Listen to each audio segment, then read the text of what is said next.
네, 지금부터 이제 처음으로 유튜브 생방송을 시작하겠습니다. 오늘 강의를 할 이범교입니다. 작년까지만 해도 포항에서는 일월문아카데미, 울산에서는 울산문아카데미, 경주에서는 문화와 사람들, 그리고 서울에서는 서울문화아카데미에서 집합 강의를 했습니다. 올해 갑자기 코로나19가 발생되면서 집합교육하기가 굉장히 어려워졌습니다. 그래서 오늘부터 일주일에 한 번씩 유튜브 생방송을 하고자 합니다. 이번에 강의할 주제는 코로나19라는 게 뭔가라는 거고, 그 다음에 코로나19가 끝난 뒤에 아마도 정치, 사회적으로 모든 것들이 바뀌리라 생각됩니다. 그래서 이 포스트 코로나라는 말이 나오는데, 그 포스트 코로나라는 말은, 포스트란 말은 코로나가 끝난 뒤 그런 뜻입니다. 코로나가 끝난 뒤에 어떻게 세상이 바뀔 것인가에 대해서 전체 14시간, 7가지 테마로 강의를 할 계획으로 있습니다. 자, 화면을 좀 조정을 할게요.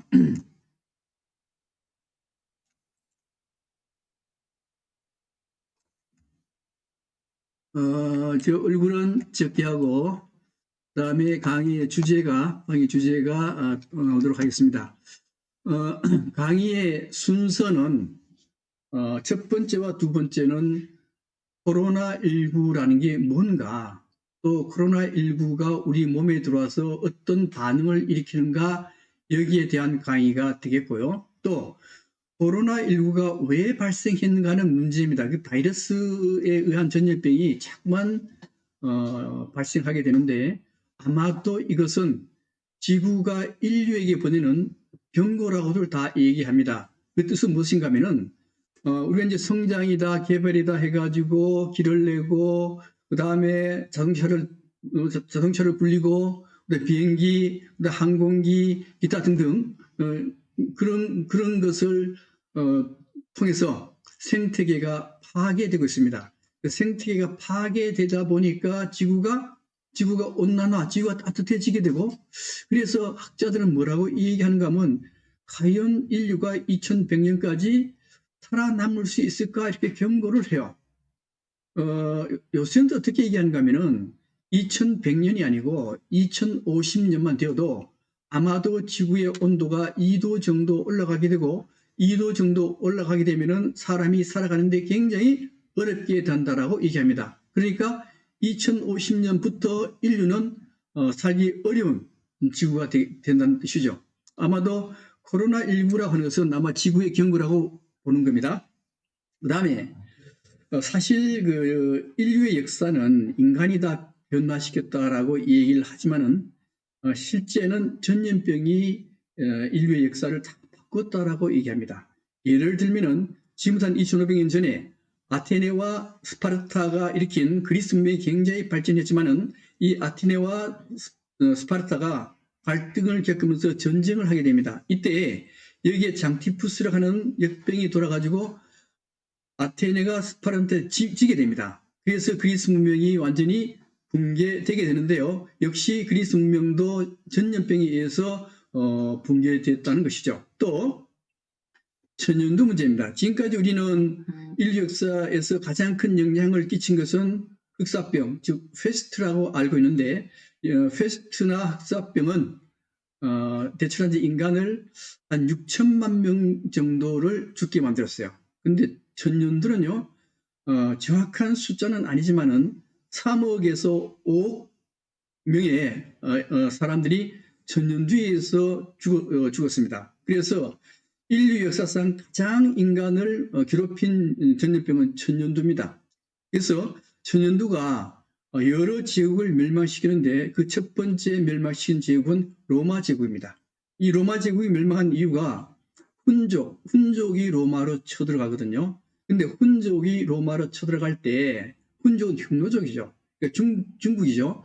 중국에서 쳐들어갈 때 중국에서 발생한 천년두하고 같이 들어갑니다. 그래서 천년두에서 로마 제국이 망하고, 그 다음에 1500년대에는 스페인의 코르테스하고 피사로 두 사람이 아스텍 제국과 잉카 제국으로 쳐들어갑니다. 그때 들어간 사람들이 아스텍 제국은 500명 되는 군대가 들어가고 잉카 제국은 한 168명의 군대가 들어가요. 근데 이게 아스텍 제국과 잉카 제국에는 각각 2,500만 명의 국민들이 살았습니다.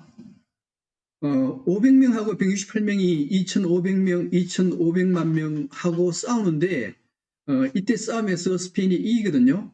근데 스페인이 이기는데 그 이긴 이유가 다이몬드 교수가 쓴 총균세라는 책에서는 뭐라고 얘기하는가 하면 총하고 그다음에 균하고 쇠는 뭔가 하면은 칼입니다.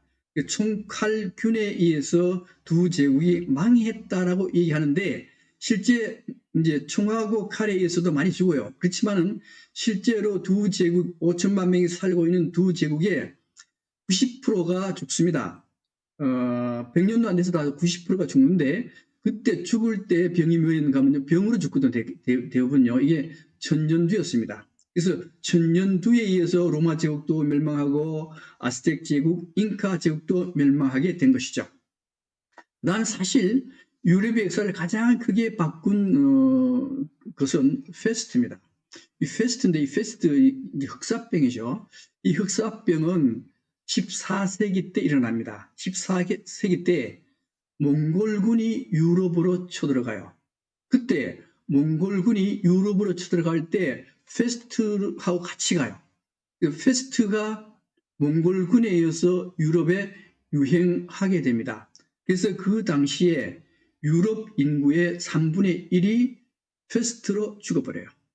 근데 그 당시에 유럽 사회는 봉건제도였거든요. 봉건제도라고 하는 것은 왕이 있고 왕 밑에 봉건제후가 있고 봉건제후 밑에 기사가 있고 기사 밑에 농노가 있습니다. 지금도 코로나19에 의해서 가장 큰 희생을 당하는 사람들은 하층 계층입니다. 이때도 마찬가지로 코로나 패스트가 유럽에 흥행했을 때 가장 많이 희생을 당한 사람들은 하층 계층인 농노가 거의 다 죽어나갔어요. 농노가 거의 한 50% 정도 죽었거든요. 50% 정도 죽었는데 봉건사에서 모든 생산을 담당하는 계층은 농노들입니다. 농노가 거의 죽어버리니까 일할 사람이 없어요. 일할 사람이 없다 보니까 봉건제도가 무너지게 됩니다. 봉건제도가 무너지고 전제국가 생기고 중상주의에서 산업혁명이 일어나고 그러니까 이 유럽에서 산업혁명을 일으킨 가장 큰 원인은 바로 페스트라고 하는 병이었습니다. 또 이 당시 중세 시대에는 신들의 세계였잖아요. 신이 즉 하나님이 모든 걸 창조하고 하나님이 모든 걸 주재하는 시대가 바로 중세 시대였습니다. 그래서 유럽에 페스트가 행행해가지고 사람이 죽어나가니까 사람들이 전부 다 하나님한테 매달렸어요. 하나님 제발 이 병을 물리쳐 달라고. 근데 하나님이 이 병을 없앨 수 있을까요? 못 없앴습니다. 못 없으니까 이때 사람들은 어떻게 생각하는가 하면 하나님이 세상을 주도하는 게 아니구나. 문제는 하나님이 문제가 아니고 인간 문제이다. 이렇게 봐가지고요. 하나님의 시대에서 인간의 시대로 옮겨가게 됩니다. 이게 뭐요? 이게 르네상스입니다. 또 르네상스 들어서면서 또 하나는 이 흑사병 페스트를 치료할 수 있는 것은 하나님이 아니고 과학이다. 의료과학이다. 그래서 의료과학이 발달하게 돼요. 그래서 이렇게 일어난 것이 르네상스입니다. 그러니까 중세 흑사병에 의해서 봉건제도가 무너지고 르네상스가 일어나게 된 것이죠. 그러니까 역사를 바꾼 것이죠. 그 다음에 1918년에 스페인 독감이 일어나요. 이게 1차 세계대전 중이거든요. 이때 얼마나 많은 사람이 죽는가 하면요. 적게 잡으면 2천만 명, 많게 잡으면 이제 1억이거든요. 스페인 독감에서. 그래서 이제 대체로 중간치를 얘기합니다. 이 스페인 독감에 의해서 1,800만 명이 죽게 돼요. 근데 이때 발생된 것은 2차 세계대전 중이었습니다. 그리고 세계대전이 끝났어요. 끝나고 나니까 거기에 참전했던 병사들이 각국으로 돌아갑니다. 각국으로 돌아가면서 이 스페인 독감을 각국에 다 퍼뜨려 버렸습니다. 퍼뜨려 가지고 결국 5천만 명이라는 사람들이 죽게 되고, 그 당시에 한국이죠. 조선에서도 15만 명이 이 스페인 독감에 의해서 죽게 됐습니다. 이렇게 전염병이 세계 모든 역사를 바꿔놓습니다. 그런데 이제 코로나19가 발생했거든요. 코로나19가 발생했는데 코로나19는 쉽게 끝날 것 같지 않습니다. 그렇기 때문에 코로나19는 분명히 우리의 세상을 바꿔놓을 거라고 생각이 돼요. 그래서 4가지 분야로 바뀌어질 거로 검토를 했는데요. 첫 번째가 뭔가 하면 정치사회혁명입니다.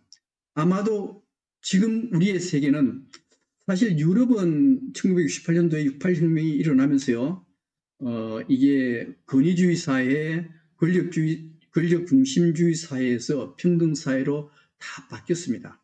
근데 우리나라는 그 당시에 68혁명을 전혀 영향을 받지 않았습니다. 그래서 지금까지도 권위주의 사회고 권력 중심주의 사회인데 이게 코로나19로 바뀌어지게 생겼습니다. 여러 가지 이제 이유가 있는데 이것은 나중에 상세히 설명을 드리고요. 또 하나, 경제에 끼친 영향인데, 지금까지 우리가 살아가면서 경제가 우리한테 충격을 많이 준 게 있습니다. 예를 들면은 1997년도에 IMF, 그 다음에 2007년에 리먼 브라더스 사태, 서브프라임 모기지 사태였죠, 그죠? 그때도 경제 충격이 굉장히 있었습니다. 저는 이제 주식 투자를 하는데 그 당시에 주가 지수가 2000 갔었는데요. 서브프라임 모기지 사태가 탁 터지니까 주가가 얼마나 떨어지는가 하면 900대로 떨어졌어요. 반으로 꺾였거든요. 그때 제가 엄청 손해를 봤습니다. 근데 이번에 코로나19는요, 2007년에 발생한 서브프라임 사태보다도 더 심각해요. 그래서 각국이 얼마나 돈을 뿌렸는가 하면, 서브프라임 사태는 미국에서 6년간에 걸쳐서 3조 달러를 뿌렸습니다. 근데 코로나19는요, 단 2달 만에 3조 달러를 뿌렸어요. 그래서 전 세계 국가들이 중앙은행에 돈을 막 쥐어가지고 돈을 막 살포했습니다. 살포했는데 이게 전부 다 빚이거든요. 이 빚 문제를 어떻게 해결할 것이냐 하는 것이 이제 하나의 테마가 되겠습니다. 그 다음에 산업에 이제 영향을 끼치게 되겠는데요. 우리 지금 시대는 제4차 산업혁명 시대라고 얘기합니다. 제4차 산업혁명 시대라고 하는 것은 대체로 이제 뭐 인공지능이다, 인터넷이다, 뭐 빅데이터다, 뭐 이런 걸 많이 얘기합니다만은, 이 원래 4차 산업의 핵심은 초연결 사회입니다. 그러니까 모든 사람이 인터넷으로 다 연결되고, 사람뿐만 아니고 짐승과 기계도 전부 다 인터넷망으로 연결되는 사회. 이게 제4차 산업혁명이에요. 근데 이때까지는 그렇게 연결의 그 제4차 산업에 그렇게 관심을 두지는 않았습니다. 그런데 코로나19가 터지면서부터 비대면 사회로 옮겨지거든요. 비대면 사회가 되려고 그러면은 4차 산업혁명이 완성이 되어야 됩니다. 그래서 4차 산업혁명이 무엇이며 4차 산업혁명이 어떻게 전개될 건가에 대해서도 강의를 할 계획입니다. 또 코로나19에 의해서 교육이나 문화가, 전에는 교육이나 문화가 전부 다 대면 활동을 했잖아요.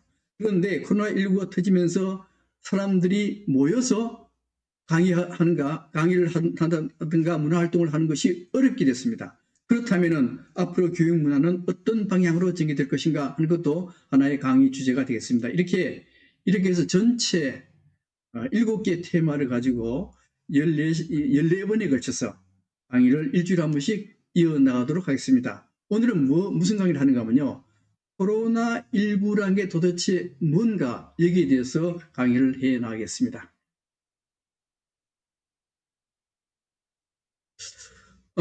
먼저 코로나19는, 코로나 바이러스는 전자현미경으로 찍으면 이런 모습입니다. 이런 모습이요. 이런 모습이고, 여기 새파랗게 튀어나왔죠. 이 새파랗게 튀어나온 게 뭔가 하면 스파이크라고 하는 겁니다. 근데 이걸 좀 그림으로 그리면요, 그리면 요 밑에 있는 빨간 색깔로 칠해져 있는 이것이 그림으로 그린 겁니다. 그래서 빨간 게 뭔가 하면 이게 스파이크라 그래요. 스파이크. 지금 그림으로 보면 이게 스파이크잖아요. 그죠? 이 스파이크라 하는 것은 우리 축구화에 보면은 축구화 밑에 볼록 티난 그거 있잖아요. 그죠? 미끄러지지 않게. 그게 스파이크입니다. 마찬가지로 코로나 바이러스 요거도 스파이크라 그래요. 나중에 이 코로나 바이러스가 전염될 때 이 스파이크가 굉장히 중요한 역할을 합니다. 그 다음에 이게 노랗게 된 거, 여기 뭔가 하면 단백질입니다. 단백질 막으로 되어 있고요. 코로나 바이러스는 단백질 막만 되어 있는데 다른 바이러스들은 여기 지질막과 같이 되어 있어요.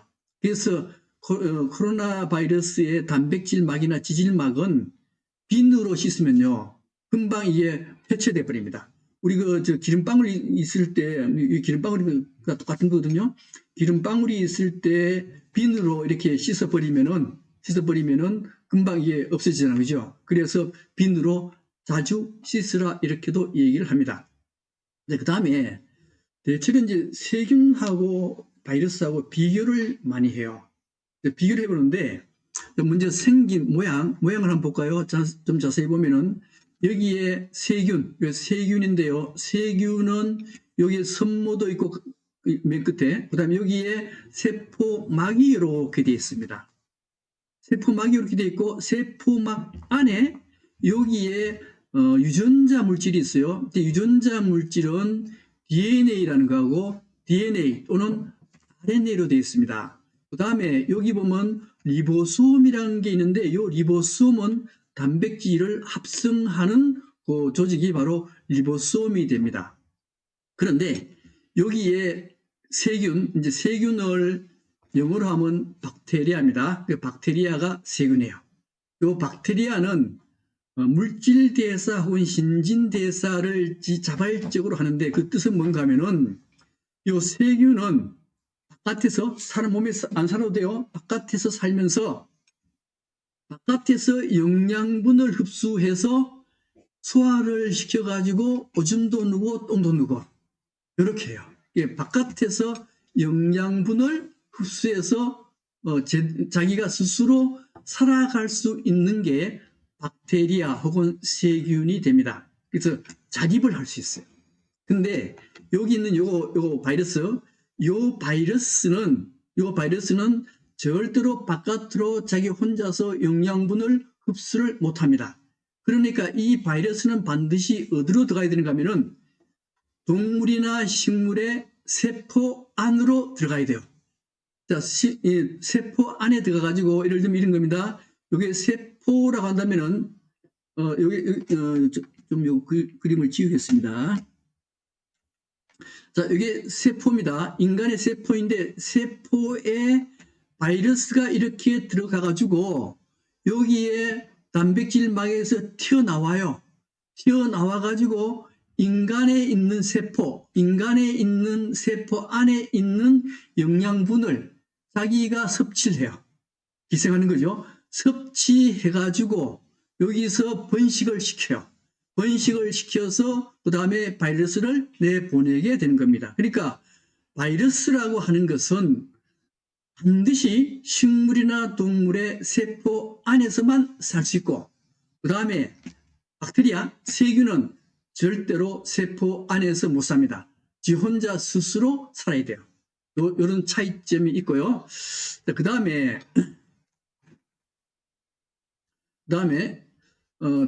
다시서 문제 크기 문제입니다. 크기는 박테리아, 세균은 1에서 5 마이크로메타 굉장히 적어요. 그래서 이거는 일반 현미경으로 관찰할 수가 있습니다. 근데 바이러스는요. 세균의 1000분의 1밖에 안 돼요. 그래서 전자현미경으로만 관찰할 수가 있습니다. 그다음 이제 번식 문제인데요. 이 번식은 어떻게 번식하는가 하면은 세균의 경우에는 요게 RNA 유전자하고 리보솜 있잖아요. 그죠? RNA 유전자를 하나 더 만들어요. 더 만들어가지고 2개로 탁 갈라버립니다. 자체를, 자기 몸을 2개로 갈라요. 그러면 하나가 2개가 돼요. 2개가 됐다가 2개가 또 나눠서 4개로 돼요. 4개가 8개, 6개 이렇게 세포 분열을 해서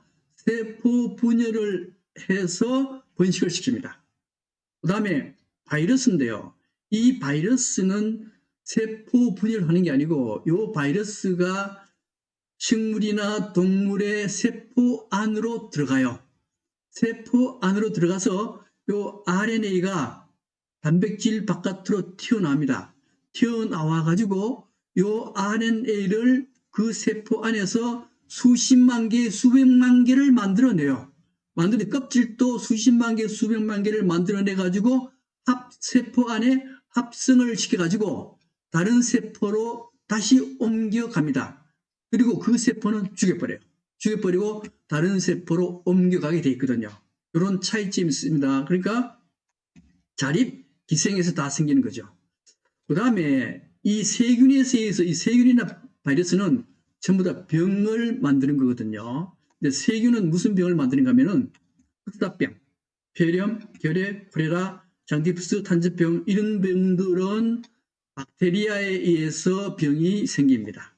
근데 여기 이제 그 다음에 바이러스에서 생기는 병은 뭔가 하면요. 독감, 감기류는 전부 다 바이러스요. 그 다음에 에이즈, 그랬다면 죽는 거죠, 그죠? 에이즈, 지금은 없어지만 천연두, 소아마비, 에볼라 바이러스에 걸리면 100% 죽어요, 이건요. 그 다음에 홍역, 광견병도 걸렸다면 죽습니다. 댕기열, 그다음 사스 2002년에 발생한 사스, 2017년에 발생한 메르스, 그다음에 이번에 발생한 코로나19 이건 전부 다 바이러스에 의해서 옮겨지는 겁니다. 그다음 치료입니다. 치료는 세균에서 의한 병은 항생제로 치료가 가능해요. 왜 그런가 하면은 근데 그다음에 바이러스는요. 항생제로 치료가 안 됩니다. 그 이유는 뭔가 하면요. 세균은 인간이나 동물의 세포 안으로 들어가는 게 아니고 대체로 혈관 속에 들어가 있어요. 혈관이나 그다음 우리 장내에 들어가 있습니다. 장내에 들어가 있는데 항생제를 탁 먹어요. 항생제를 먹으면은 이 항생제를 먹든가 주사를 놓게 되면은 이 항생제 물질이 핏줄이나 장내에 들어갑니다. 장내에 들어가 가지고 여기에 있는 세균의 세포막을 녹여버립니다. 세포막을 녹임으로써 이 세균은 죽어버려요. 이거 병의 치료가 되는 겁니다. 근데 이 바이러스의 경우는 여기에 혈액 안에 있는 게 아니고요. 이게 어디에 들어가는가 하면 세포 안으로 들어가요. 세포 안으로 들어가는데 항생제 물질은 세포 안으로 못 들어갑니다. 못 들어가기 때문에 이 바이러스는 항생제로 죽일 수가 없어요. 만약 항생제로 바이러스를 죽이려고 그러면 인간의 세포를 죽여야 됩니다. 인간의 세포를 죽이면은 인간도 동시에 죽습니다. 그래서 항생제로 바이러스 치료가 안 돼요.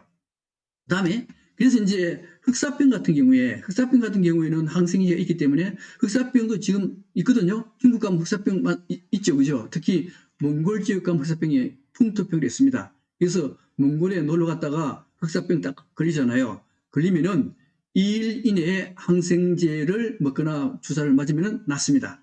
근데 바이러스는 항생제가 없기 때문에 이게 걸리게 되면요. 항생제로 치료가 안 돼요. 그래서 인간에 있는 면역체계에 의해서 바이러스한테 이겨야 됩니다.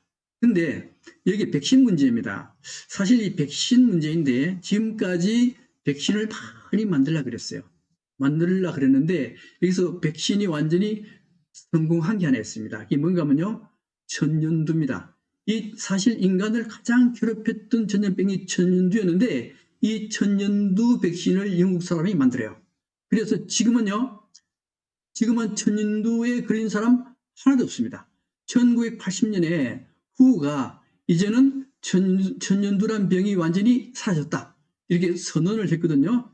선언을 했기 때문에 지금은 천연두균 자체가 없어요. 단지 천연두균은 어디 있는가 하면 연구소에 있습니다. 연구소인데 이 연구소에 있는 균이 만약에 잘못 밖으로 나오면요. 사람은 엄청나게 많은 사람이 죽을 가능성이 있습니다. 그 다음에 이제 에볼라, 홍역, 에볼라 바이러스, 사스, 메르스, 코로나19 바이러스 이게 전부 다 백신을 만들려고 굉장히 노력했거든요. 노력하다가 스톱했습니다. 왜 스톱했는가 하면 에볼라의 경우에는 이게 굉장히 독해요. 걸리면 죽습니다. 걸리면 죽기 때문에 이 에볼라는 죽으면은 바이러스도 같이 죽어요. 같이 죽으니까 다른 사람한테 전파가 안 돼요. 그래서 에볼라는 자연스럽게 그냥 스스로 없어져 버렸습니다. 광견병 마찬가지입니다. 근데 사스, 메르스 요 바이러스는 백신을 치료하는 과정에 없어져 버렸어요. 그래서 백신 개발하다가 전부 스톱됐습니다. 에볼라도 백신 개발하다 스톱했어요. 지금 코로나19 백신 개발하고 있죠. 개발하고 있는데 이 코로나19도 아마도 중간에 이제 사라지면은 백신 개발 스톱될 겁니다. 이런 문제를 가지고 있습니다. 이렇게 해서 세균과 바이러스 비교했는데 주 내용은 세균은 자립, 혼자서 스스로 살아가는데 항생제로 치료가 가능하다는 거고, 바이러스는 자립해서 못 살고 항상 인간이나 동물의 세포 속에서만 기생하고 항생제로 치료가 할 수 없다는 겁니다.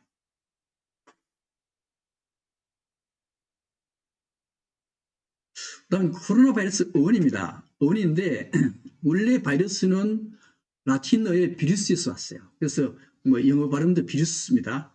영어 발음은 바이러스고 독일어나 러시아나 그다음에 라틴어는 비루스였어요. 뜻은요, 동물 독소란 뜻이었습니다. 근데 여기에 이제 코로나라는 게 붙었어요. 코로나 말이 붙었습니다. 코로나는 왜 붙었는가 하면은 여기에 바이러스에 여기에 스파이크라는 게 있습니다. 그죠? 스파이크. 이 스파이크가 왕관의 요거하고 아주 유사해요. 자, 아주 유사하다 보니까 얼굴이 안 나오니까 좀 그렇죠?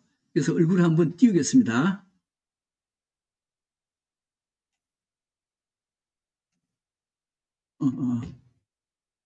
예. 자, 여기에 그 스파이크인데 이게 왕관의 요 모습하고 비슷하잖아요. 그래서 왕관이라는 이름을 붙여주는데 결국 왕이란 뜻입니다. 왕이란 바이러스한테 왕이라는 이름을 붙여줬어요. 이것은 아마도 인간이 바이러스한테 아부하느라고 이런 명칭을 붙였는 게 아닌가 싶어요. 옛날에 그 천년두도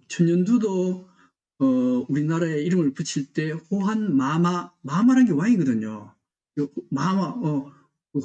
천년두를 왕으로 이렇게 격상도 시켜주고 때때로 손님으로도 격상을 시켜줬는데 그 의미가 뭔가 하면 손님 천년두가 굉장히 위험한데 그 손님으로 잘 대접해가지고 우리 몸에서 빠져나가도록 이렇게 만들어졌습니다. 그래서 대개 이제 바이러스한테 그 아부성 명칭을 붙였다라고 보여집니다. 그 다음에 넘어가고요. 코로나 용어 정의도 다 있는데 여기서 뭐 넘어가도록 하겠습니다. 신종 바이러스가 굉장히 자주 발생을 해요. 예를 들면 이제 1918년도에 스페인 독감이 생겼고 2053년에 댕기열, 그다음에 1976년에 에볼라, 81년에 에이즈, 97년에 조류인플루엔자, 니파, 그다음에 2000년에 나일, 2002년에 사스, 2009년에 신종플루, 2015년에 메르스, 2020년에 코로나, 이제 이렇게 많이 발생했는데 이 사이에 예를 들면 2014년에 그 에볼라 이때 생겼거든요. 그 다음에 2017년인가 16년인가 지카 바이러스, 사이에 또 바이러스 생겼어요. 생기는데 가만 보니까 바이러스의 발생 주기가 굉장히 당겨지고 있어요.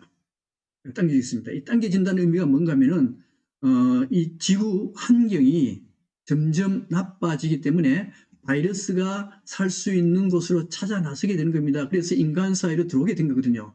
그래서 지금은 이제 7년, 6년, 5년이지만 사실은 이 3년마다, 지금 3년마다 거의 바이러스가 생겨요. 앞으로는 아마도 2년마다 바이러스가 생길 가능성이 많습니다. 이 의미가 뭔가 하면요, 지금 이 백신을 만드는데 백신 만드는 기간이요, 최소가 1년 6개월에서 2년입니다.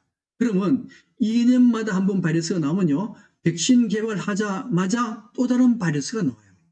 이런 문제에 봉착하게 됐다는 겁니다.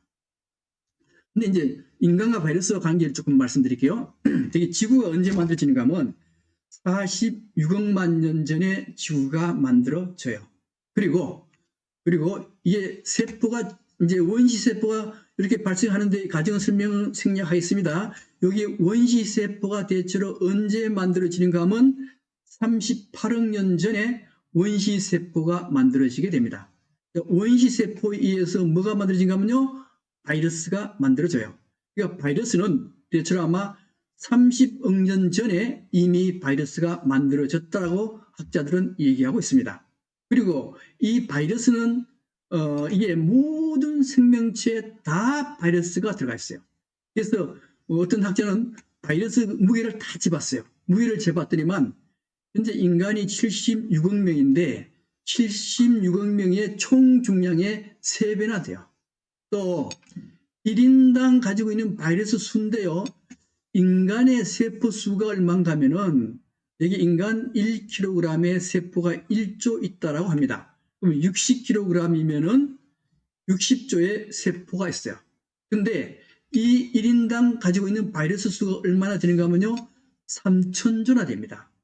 그러니까 우리 몸 안에는 엄청난 바이러스가 있어요.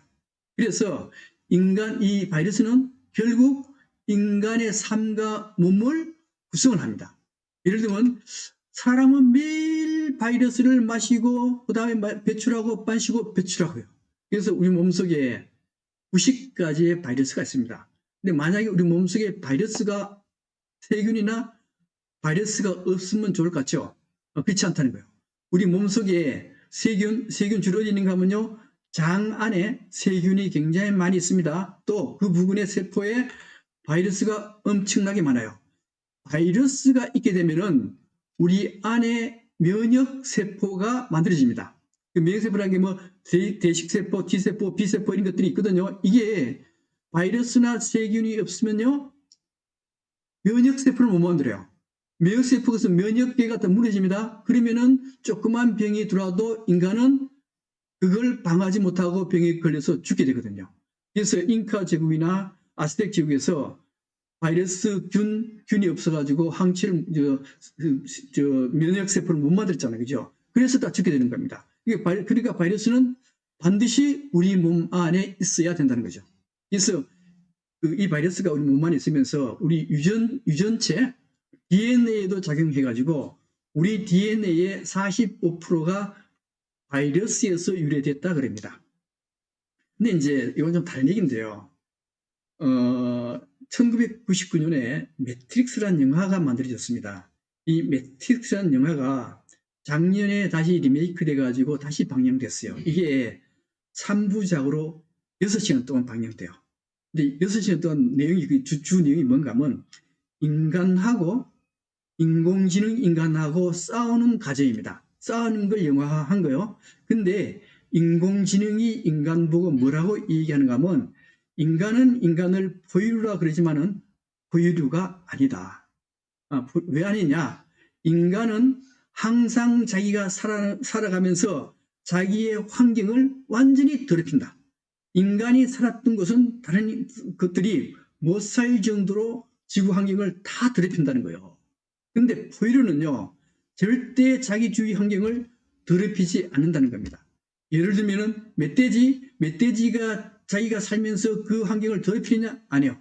깨끗하게 합니다. 또 다른 포유류들, 뭐 뱀이라든가, 뱀은 포유류가 아니죠.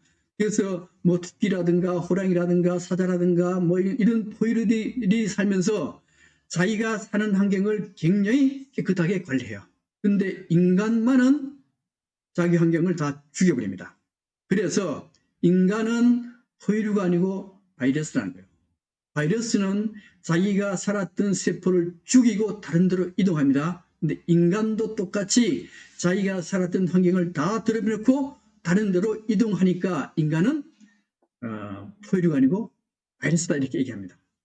그래서 아마도 바이러스 때문에 바이러스가 그렇게 된 이유는 우리 몸 안에 바이러스가 있어가지고 바이러스 유전자가 우리 몸 안으로 들어오면서 아마도 이렇게 되지 않나 이렇게 생각이 됩니다.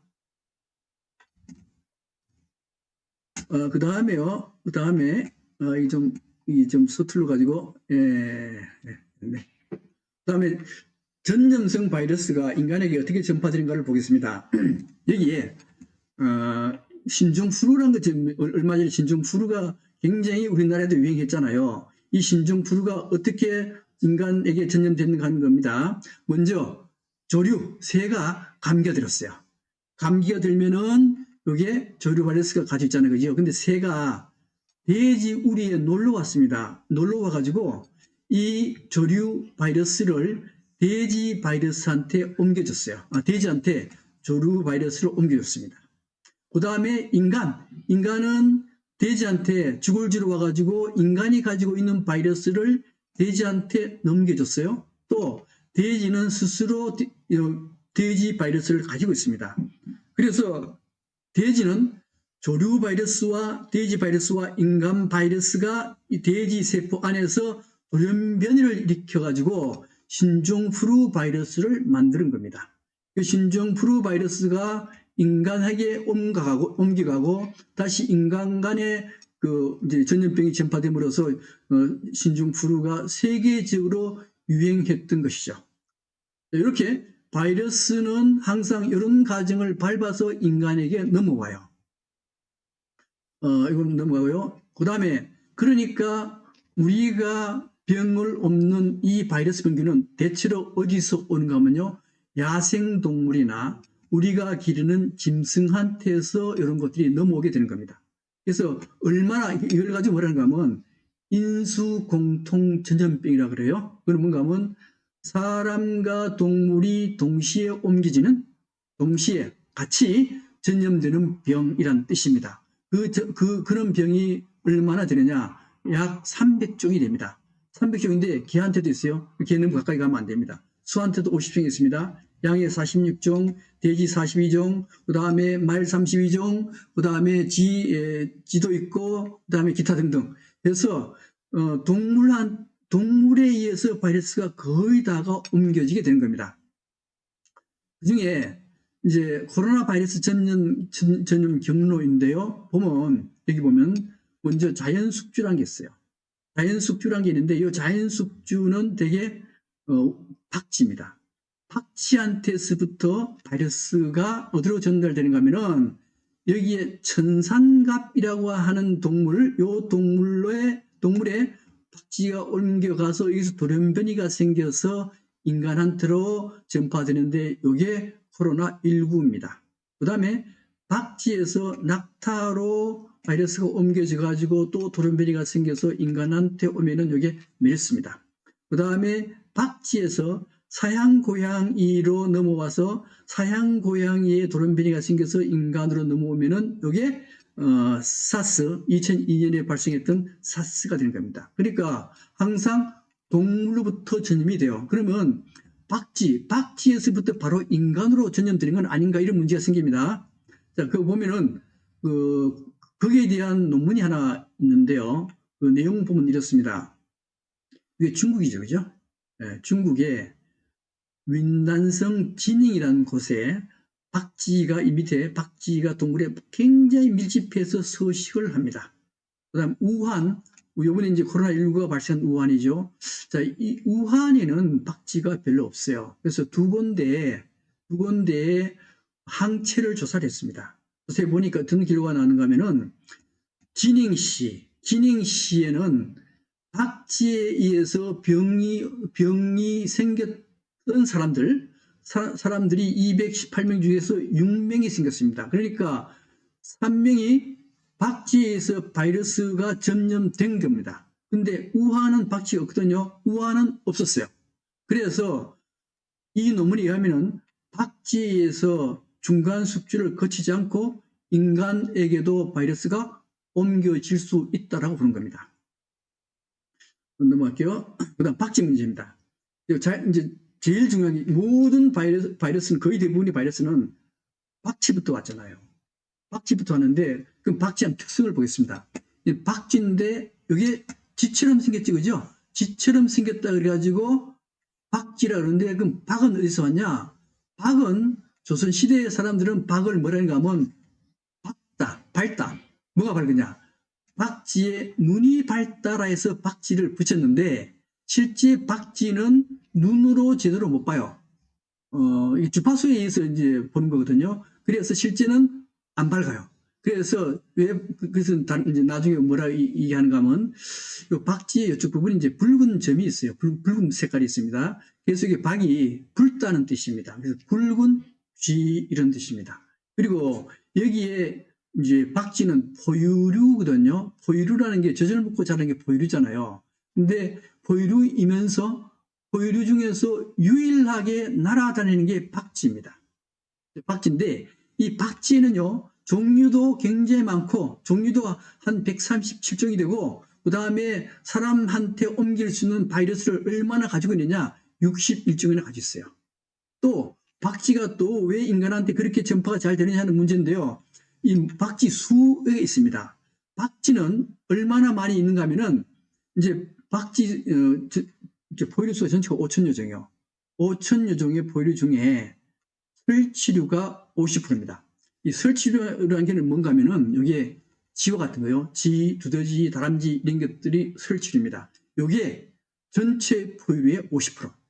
그 다음에 박쥐는요. 전체 포유류의 25%가 박쥐입니다.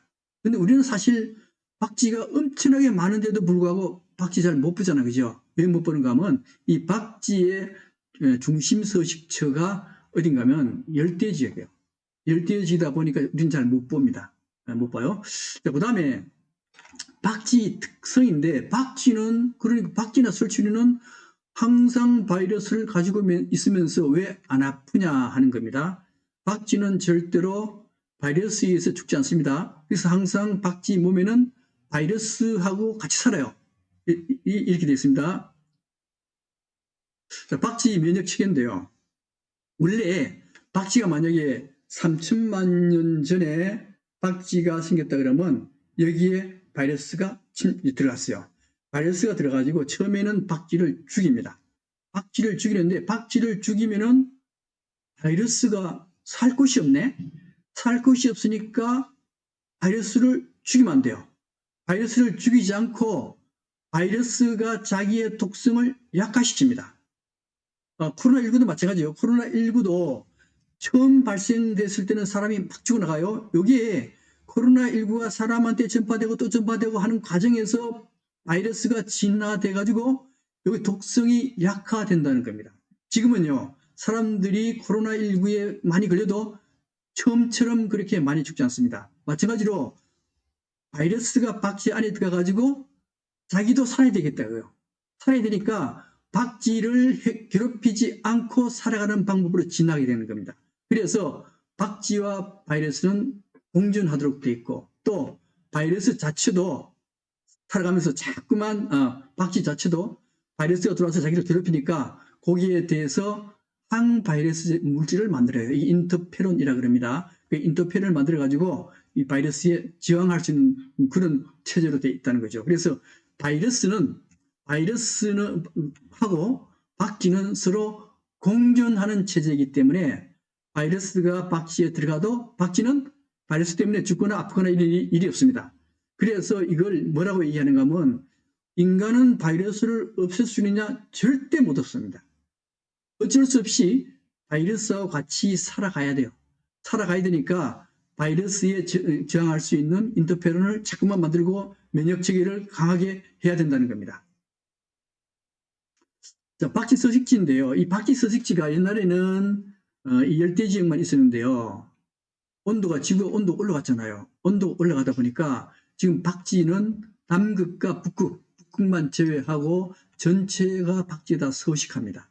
우리나라에도 2종류의 박쥐가 서식을 해요. 자, 그 다음에 코로나19가 이제 되게 지구에 대한 경고라고 얘기하는데, 그럼 어떤 경고를 내리는가 한번 볼까요? 자, 보통 이제 환경 파괴를 얘기할 때 북극곰을 많이 얘기합니다. 북극곰이 이렇게 아름답죠, 그죠? 아름다운데, 여기에 이제 그래서 생태학자들은 지구가 이제 멸종돼 간다 그러고 또 다른 학자들은 아니다. 곰은 점점 숫자가 늘어간다. 사실 곰의 숫자가 늘었습니다. 대개 3 내지 5배 정도 개체수가 늘었는데요. 그 이유는 이게 그냥 놔두면은 우리나라 사람 곰 좋아하잖아요. 응답 나오니까. 그래서 곰 다 잡았을 겁니다. 근데 그 잡지 못하도록 법으로 정해버렸어요. 정한 바람에 곰의 개체수가 늘어났습니다. 그 대신 곰이 어떤 형태로 바뀌는가 하면요. 이런 형태로 바뀌어버렸어요. 곰이 물속에 들어가서 고기를 잡아왔는데 고기를 잡아서 얼음 위에서 고기를 먹어야 되는데 얼음이 많이 떠내려가 버렸습니다. 떠내려가 버리니까 그 따라서 헤엄치다 보니까 곰이 고기를 제대로 못 잡아먹어요. 그래서 현재 곰은 이런 상태로 바뀌었다는 거예요. 또 이것도 곰이 이렇게만 해도 다행인데 여기서 고기를 못 잡아먹으니까 어디로 오는가 하면요. 인간 세계로 들어옵니다. 인간 세계로 들어와가지고 쓰레기통을 뒤지게 돼요. 쓰레기통을 뒤진다는 이 의미는 뭔가 하면 야생 동물이 인간에게로 접촉해 온다는 뜻입니다. 접촉해 온다는 뜻은 이 야생 동물이 가지고 있는 전염병이 인간에게 전염된다는 의미를 동시에 가지고 있습니다. 그래서 바이러스 발생 원인이 뭐냐 하는 문제입니다.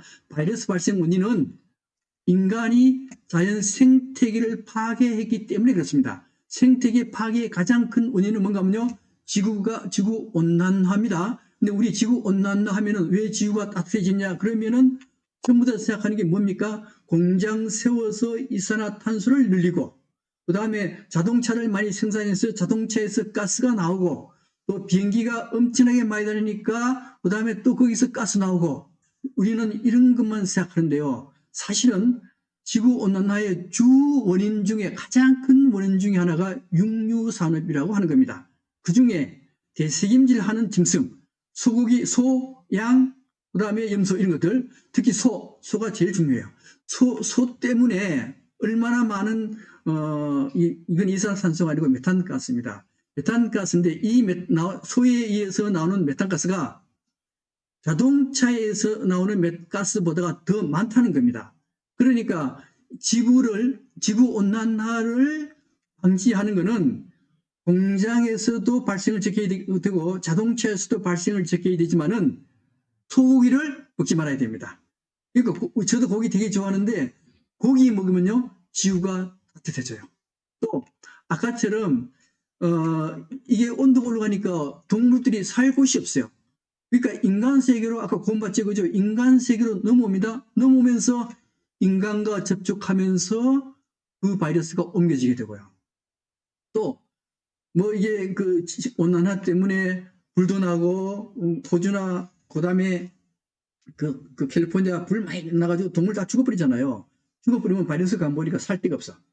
살 데가 없으니까 살 데는 어디요? 인간입니다. 그죠? 인간 속으로 들어온다는 거예요. 또 하나 육식 가정에서도 문제가 됩니다. 육식 가정에서 특히 야생동물 문제인데요. 이 야생동물이라는 것은 원래 이게 기생충 덩어리입니다. 바이러스 덩어리들이요.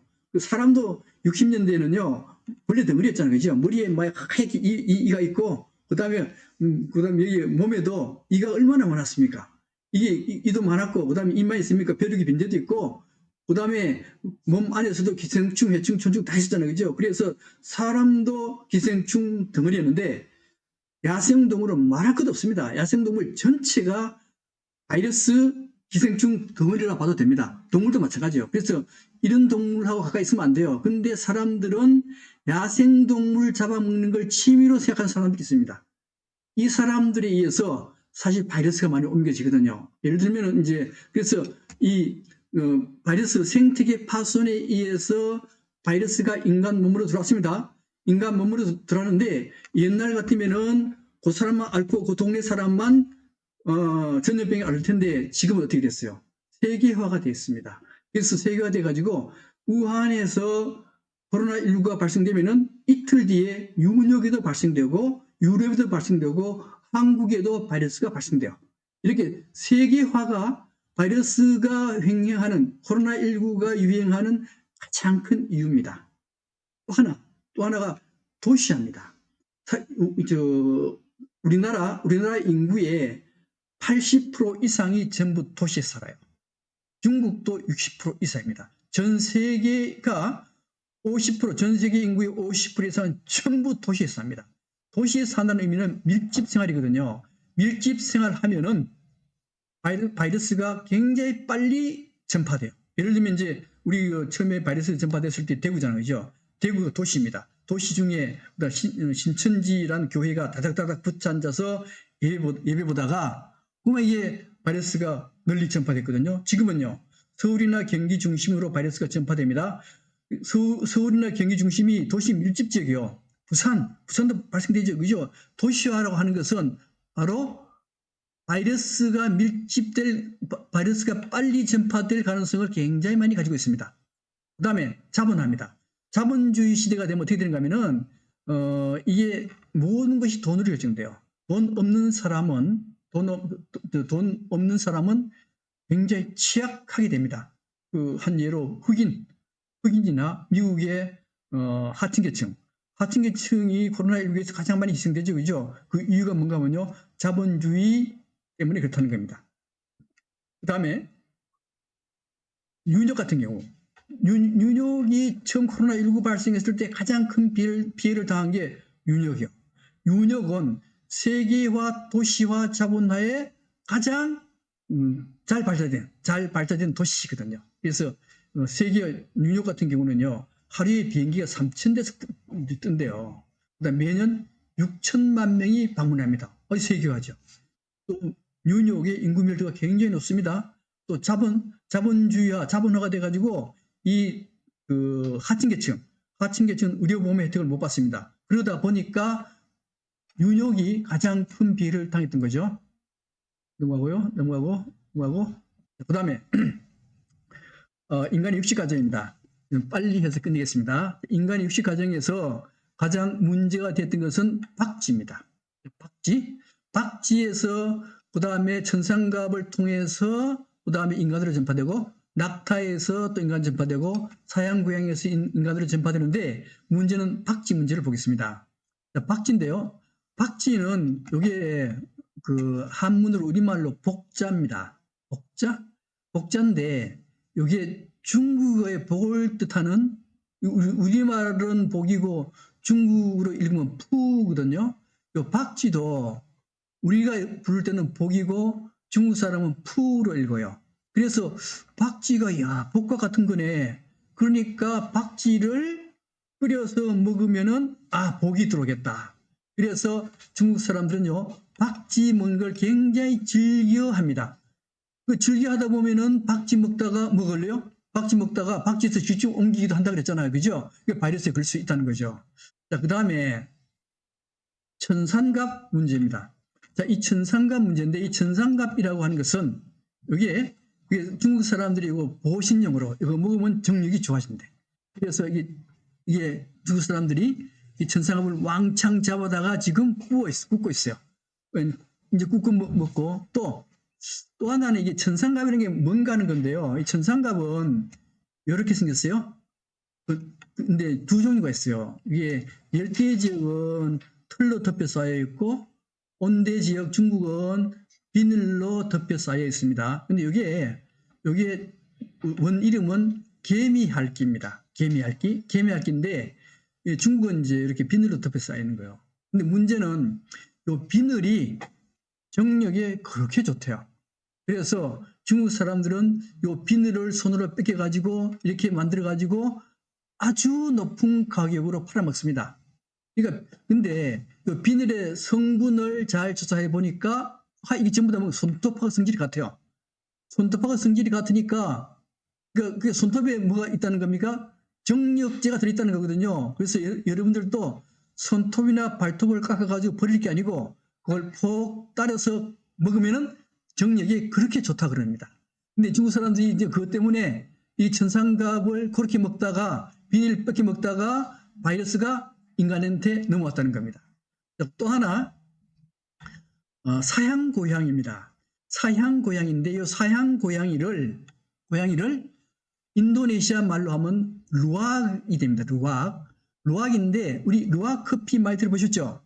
루악 커피를 어떻게 만드는가 하면은 이 사양고양이를 잡아다가 여기 뭔가 하면 커피입니다.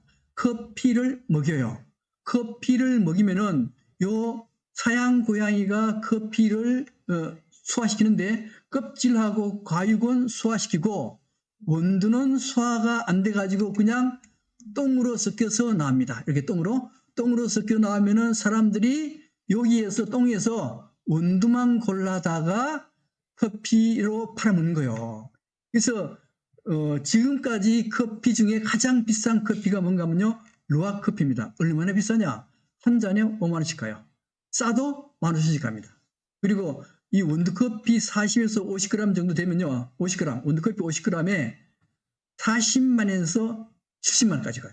엄청 비싸거든요. 이게 돈이 되다 보니까 인도네시아 사람들은 이 사양 고양이를 왕창 잡아가지고 이거 먹이는데 얼마나 괴롭게 하겠어요. 이 과정에서 이 사양 고양이가 가지고 있는 바이러스가 인간에게 전파가 됩니다. 전파가 되면 이게 뭐가 되는가 하면요, 이게 사스, 2002년에 발생한 사스가 되는 겁니다. 자, 이렇게 해서 지금까지 앞으로 강의할 내용을 말씀드렸고, 그 다음에 코로나 바이러스라는 게 뭔가에 대해서 말씀을 드렸고요. 코로나 바이러스가 어떤 과정을 거쳐서 인간에게 전파되는가에 대해서 말씀을 드렸습니다. 원래 처음에 이게 준비할 때는 이게 100분 걸리더라고요. 100분 걸리는 걸 너무 시간이 길다 그래가지고 반으로 잘라버렸습니다. 많은 설명을 줄여버리고 거의 50분의 강의를 끝냈고요. 다음 시간에는 뭘 하는가 하면은, 다음 시간에는 코로나 바이러스 구조하고 이게 어떻게 인간 세포 속에 들어오게 되고 어떻게 증식시키고 어떻게 예방하는가에 대한 강의가 되겠습니다. 장시간 동안 처음 하느라고 제가 좀 굳어 있는데요. 앞으로 좀 계속하면 아마 좀 좋아질 거라 생각이 됩니다. 그동안 듣느라고 수고 많았습니다. 이상 유튜브 생방송 강의를 끝내도록 하겠습니다. 감사합니다.